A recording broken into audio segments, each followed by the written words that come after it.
The gathering of the tribe.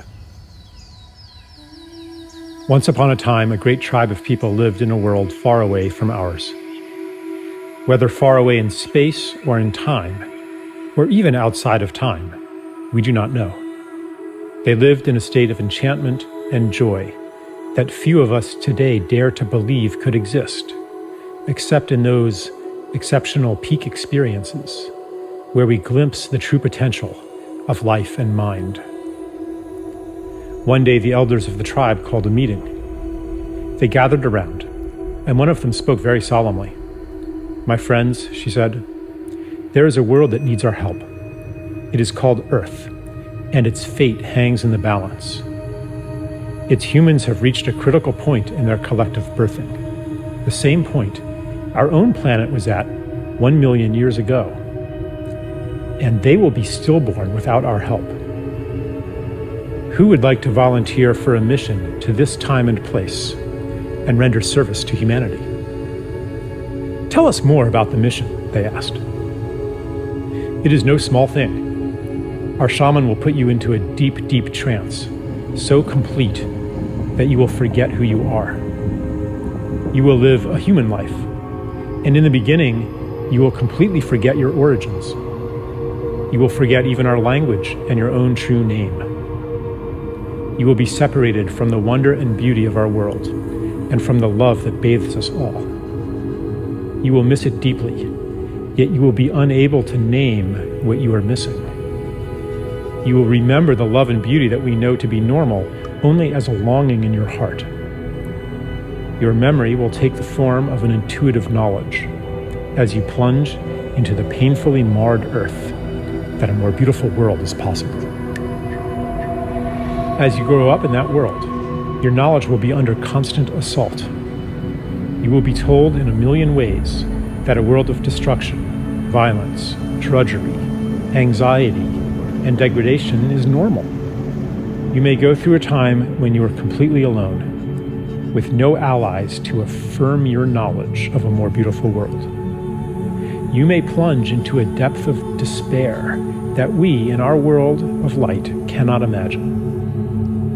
But no matter what, a spark of knowledge will never leave you.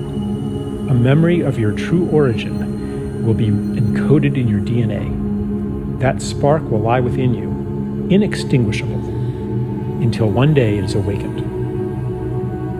You see, even though you will feel, for a time, utterly alone, you will not be alone. We will send you assistance, help that you will experience as miraculous, experiences that you will describe as transcendent. These will fan that spark into a flame. For a few moments or hours or days, you will reawaken to the beauty and the joy that is meant to be. You will see it on Earth. For even though the planet and its people are deeply wounded, there is beauty there still, projected from past and future onto the present as a promise of what is possible and a reminder of what is real. After that glimpse, the flame may die down into an ember again as the routines of normal life there swallow you up. But after each awakening, they will seem less normal, and the story of that world will seem less real.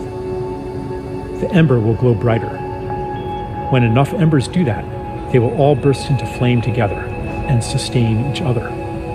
Because remember, you will not be there alone. As you begin to awaken to your mission, you will meet others of our tribe. You will recognize them by your common purpose, values, and intuitions, and by the similarity of the paths you have walked. As the condition of the planet Earth reaches crisis proportions, your paths will cross more and more. The time of loneliness, the time of thinking you might be crazy, will be over. You will find the people of your tribe all over the Earth and become aware of them through the long-distance communication technologies used on that planet. But the real shift, the real quickening, will happen in face-to-face gatherings in special places. When many of you gather together, you will launch a new stage on your journey, a journey that, I assure you, will end where it begins right now.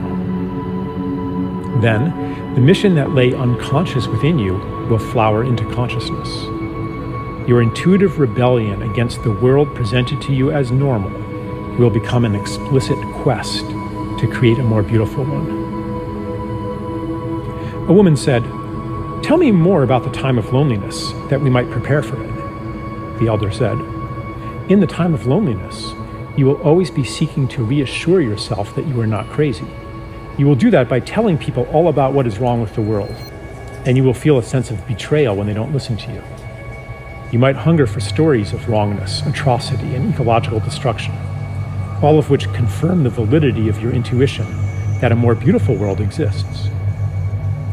But after you have fully received the help we will send you, and the quickening of your gatherings, you will no longer need to do that, because you will know.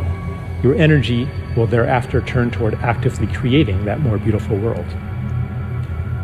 A tribeswoman asked, "How do you know this will work? Are you sure our shaman's powers are great enough to send us on such a journey?" The elder replied, "I know it will work because he has done it many times before. Many have already been sent to Earth to live human lives and to lay the groundwork for the mission you will undertake now. He's been practicing.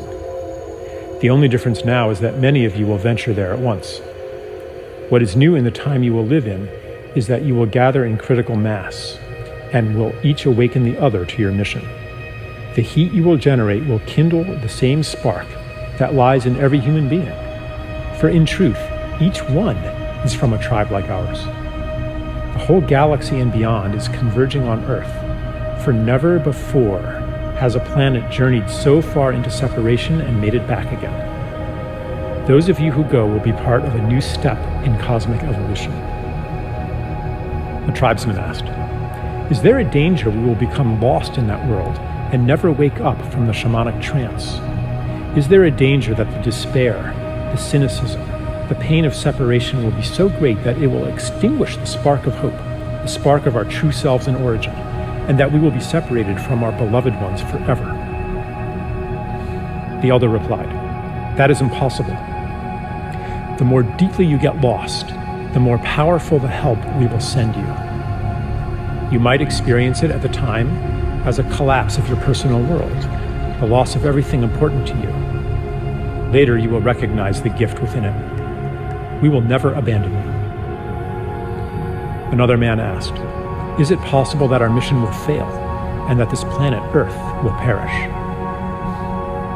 The elder replied, "I will answer your question with a paradox. It is impossible that your mission will fail, yet its success hangs on your own actions. The fate of the world is in your hands. The key to this paradox lies within you, in the feeling you carry that each of your actions, even your personal secret struggles, has cosmic significance. You will know then, as you know now, that everything you do matters." There were no more questions. The volunteers gathered in a circle, and the shaman went to each one. The last thing each was aware of was the shaman blowing smoke in his or her face. They entered a deep trance and dreamed themselves into the world where we find ourselves today. Here we are. Yeah, here we are. Here we are.